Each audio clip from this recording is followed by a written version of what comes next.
This video provides an introduction to crosstabulation. This is one of the more interesting topics for social scientists, particularly sociologists, since so much of the data that we collect and have available to us are survey data that lend themselves very well to crosstabulation.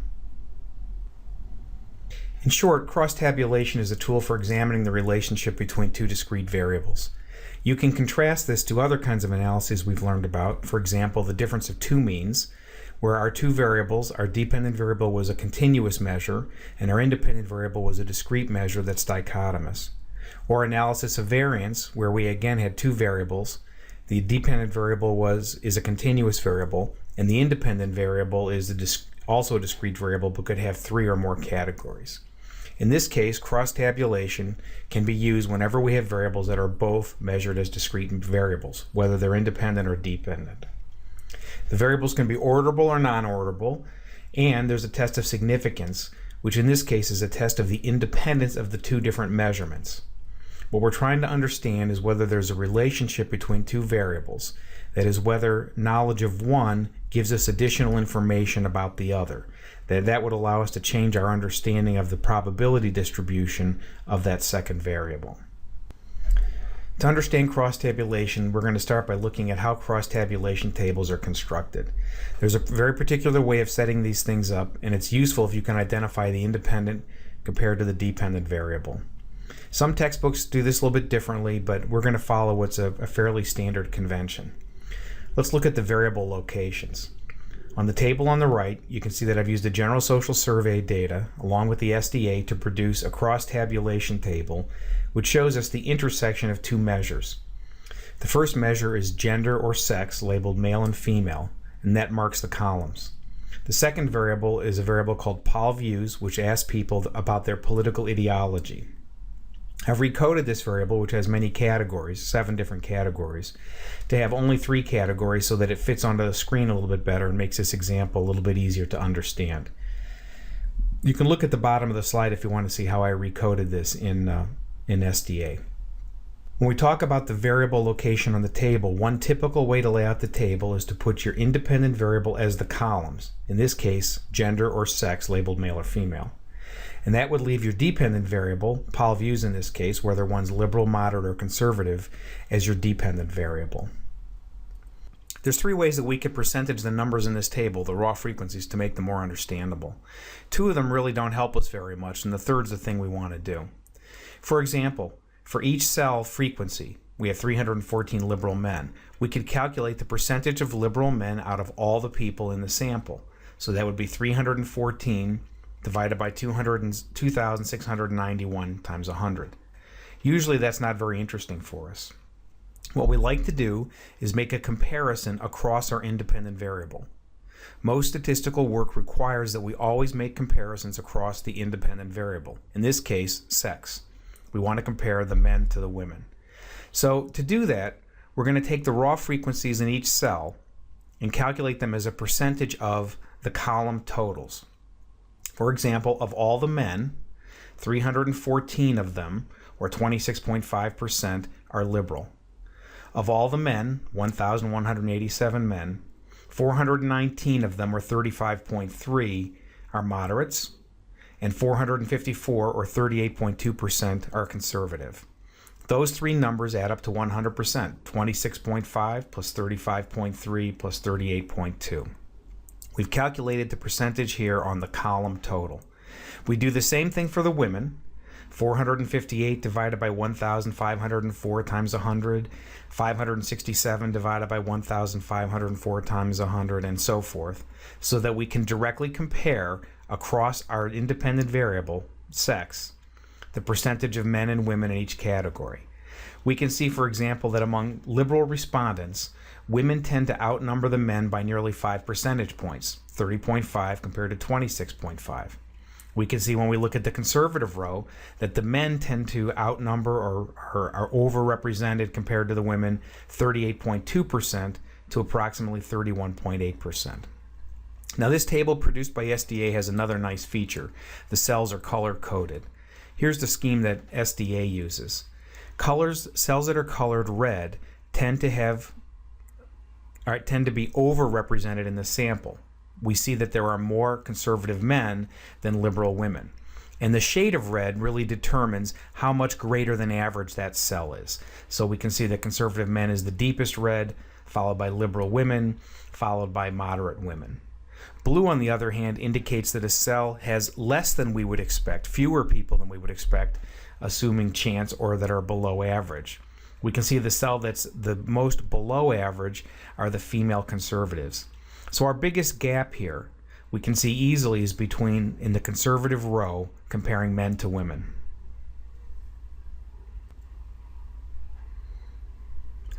You wouldn't take this SDA output and put that into a report for a class or for a research project. You would take those numbers and create a table. So I've created a publication-ready table here on the right so you can see what they look like. Notice that I don't report any of the raw frequencies. I'm reporting only the percentages. We have the sample size of the table above, so if we had to, we could try to make a rough estimate of the number of people in each cell. But really, we're just concerned with making a comparison between men and women. I've got a pretty good title: Crosstabulation of Political Conservatism, Self-Rating by Sex. I've got nice italicized and bold headings, and I outline my source, General Social Survey 1998. Notice that while we observe these differences between men and women, with men typically being more conservative than the women and women more liberal than the men, I have a p-value at the bottom of the table. This should make you think that there's a test of statistical significance that will test for the difference of political ideology across gender. And in fact, there is. That p-value tells me that whatever statistic we're going to calculate, which we're going to learn how to calculate is the chi-square statistic, that what we observe here is statistically significant if we set alpha equal to 0.05 or 0.01, and we would reject the null hypothesis. On the other hand, if we set alpha to 0.001, we'd fail to reject the null hypothesis. Well, what's the null hypothesis here? That men and women are proportionally the same when it comes to self-identified political ideology. Under 2 alpha levels, I would reject that idea, and under 1, I would fail to reject. Let's look at this test of significance. This particular test is called the chi-square test of significance. It's very similar to the other tests we've done, z-test, t-test, and f-test. Chi-square is just a statistic, something that we'll calculate, and it has a sampling distribution. We understand that the sampling distribution provides for us a picture of how chance operates on a statistic. In this case, the particular statistic is the chi-square. Technically, this is a test of independence. So our null hypothesis is that the two variables are statistically independent of each other. And when we say that variables are independent, we mean that they're uncorrelated or there's no relationship between them. Our alternative hypothesis is that the variables are related or correlated or covary. And in this case, we can see that there is a covariance here, that we know if we're looking at men, it's more typical that they're going to be conservative. If we're looking at women, we know that it's more typical that they're going to be liberal. To calculate this statistic, you have to understand the difference between observed values and expected values. And this is one of the themes of the class, that when we do statistics, we're always looking for some kind of comparison. In this case, we're going to be comparing what we observe, the values or percentages in each cell, to what we should observe if the null hypothesis is true. And when I say the null hypothesis is true, I mean that chance is operating. There's no relationship between, in this example, gender and political ideology. We use summation notation like we did in ANOVA to keep track of the numbers in the table. Cells are referred to by row and column numbers, and we can refer to, for example, liberal men as being in the first row, first column, or conservative women being in the third row, second column. Most textbooks and online sources will number the rows from 1 to I, and the columns will go from 1 to J, but they could use different subscripts, and it's not worth getting confused by this. Just remember, you have to keep track. If you think of each cell as being an address, of having an address, you have to know how to find that cell. We can find any number in the table by looking at their address. For example, we can figure out the frequency or the number of observed in cell F3, 1, the frequency in cell 3, 1, which is 454. I equals 3, J equals 1. That takes us to the conservative men.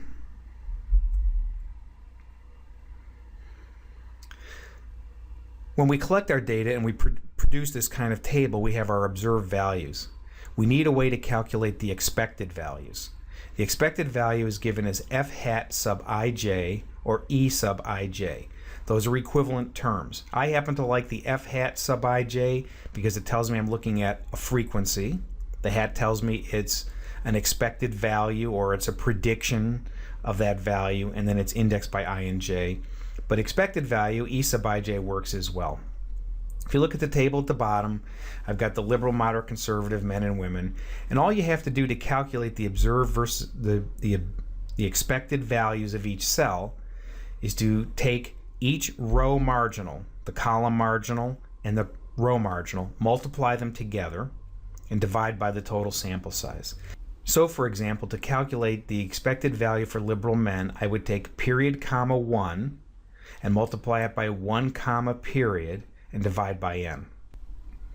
This will be clearer in a minute when we show you how to calculate all the expected values for this table.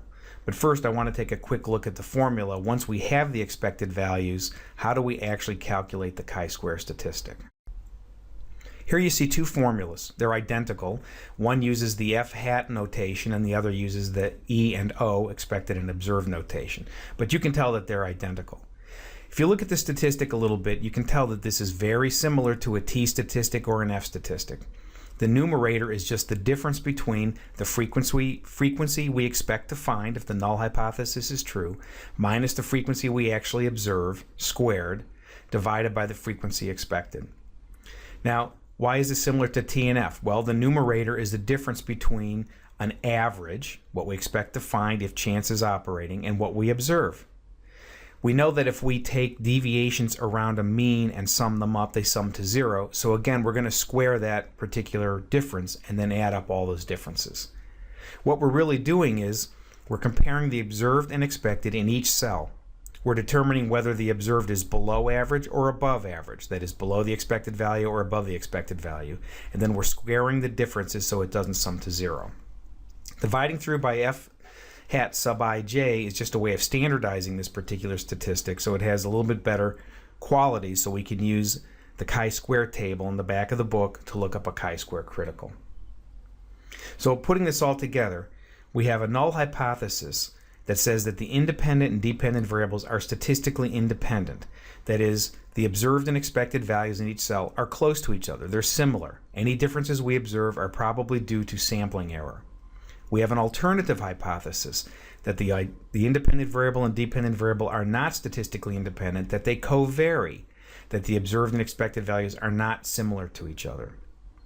We can look up a critical chi-square value in a table in the back of any statistics textbook. The ones in our book is on page 457 and 458. And we need to calculate the degrees of freedom to be able to look up the appropriate chi-square critical.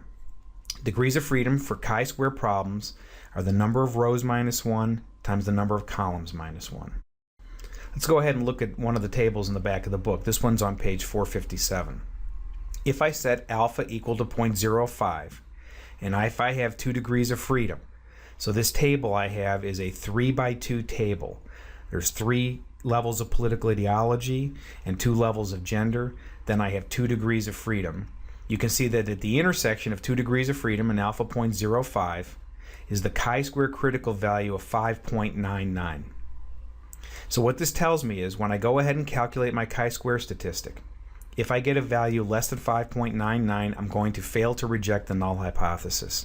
I'm going to conclude that these two measures are statistically independent of each other. If I get a value greater than about 5.99, I'm going to reject the null hypothesis and conclude that there's a statistically significant relationship between gender and political ideology. And I'll probably go ahead and interpret that a bit further, since I know that women tend to be liberal and men tend to be conservative. I can also talk about the direction of the relationship. Let's go ahead and calculate all these statistics. So in the upper left, you can see the original table, still color-coded, and this is what we observe. The table on the right are the expected values, and I've pulled all the individual numbers out of the table. You need to calculate every one of those numbers. So let's just take a look at, for example, the liberal men. If I go look at the column marginal, I'll see there were 1,187 men. If I look at the row marginal for that cell, there were 772 liberals. If I multiply those two marginals together, the column marginal times the row marginal, and I divide by the table total, 2,691, I get my expected frequency for liberal men. Now, I observe 314 liberal men. If chance is operating, if there's no relationship between these two measures, if the null hypothesis is true, I should observe approximately 341 men. That is, there are fewer liberal men in that cell than we would expect given chance. And again, SDA has color-coded this and made this a blue color for us. Let's take a look at conservative men. Again, if I take the two marginals, in this case I'll take the row marginal, 933 conservatives in the sample, and I take the column marginal, 1,187 men, and I multiply them together and divide by the table total, I should observe approximately 412 conservative men in my sample. I actually observed 454 men, and so there are more men than we would expect due to chance.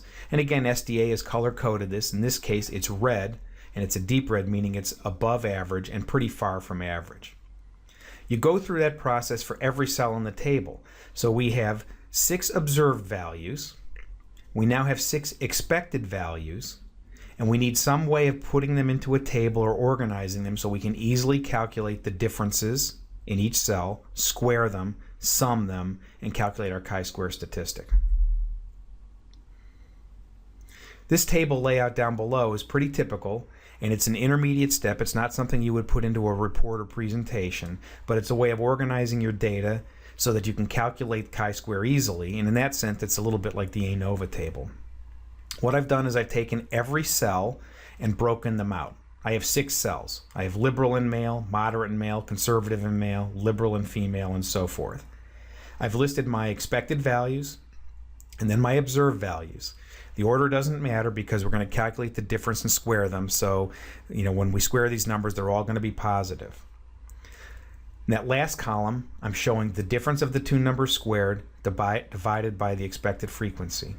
That's called the cell chi-square. It's a chi-square value for each cell. And it gives us a little bit of insight into the relationship in the table.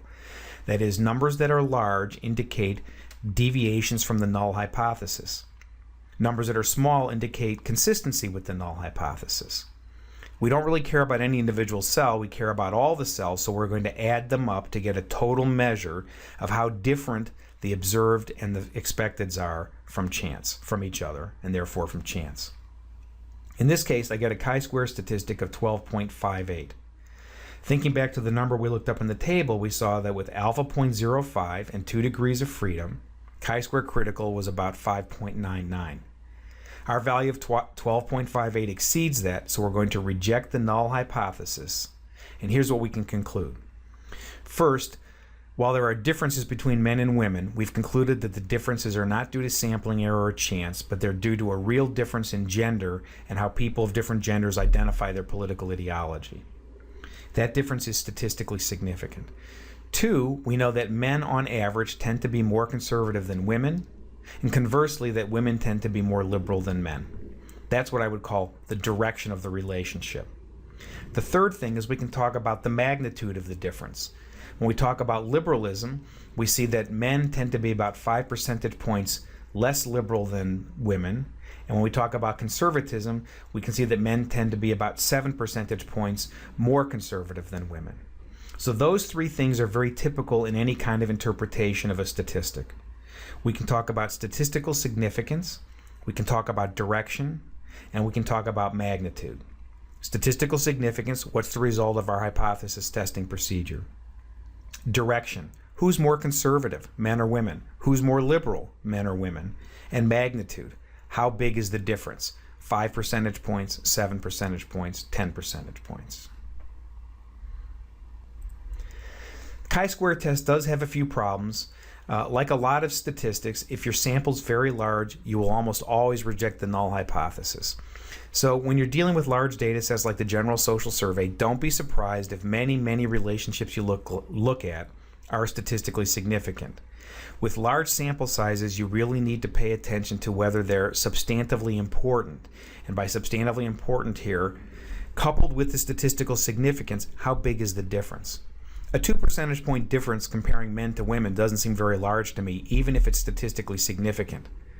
A 10 percentage point difference begins to get my attention. So here, while there may be statistically significant differences, are they socially meaningful or not? Okay? Large samples will tend to lead you to reject the null, even with differences that are very minor or trivial. Number 2, we don't really get a sense from chi-square of how strong the relationship is. We just know whether we reject the null hypothesis or not whether it's a strong relationship. So we can calculate a measure of association that we'll show you later that will allow us to assess the strength of the relationship between two discrete variables.